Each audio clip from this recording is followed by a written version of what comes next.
हिस्सा बन गया। अकबर बुगटी ने पहाड़ों को अपना किला बनाया। कोहलू और गिरदो नवाह के दुश्वार गुजार रास्ते इनकी पनाहगाह बन गए।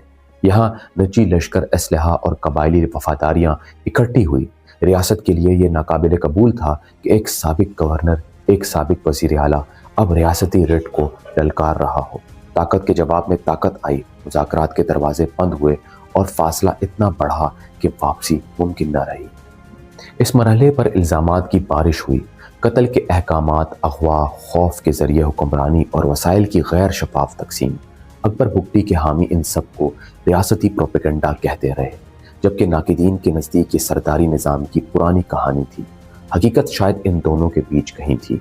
एक ऐसा रहनुमा जो खुद को नागज़ीर समझ बैठा था और एक रियासत जो ताकत के बगैर बात सुनने को तैयार न थी। सन 2005 में तसादुम अपनी हद को पहुंचा। फौजी ऑपरेशन महासरा और वो पहाड़ जिन्होंने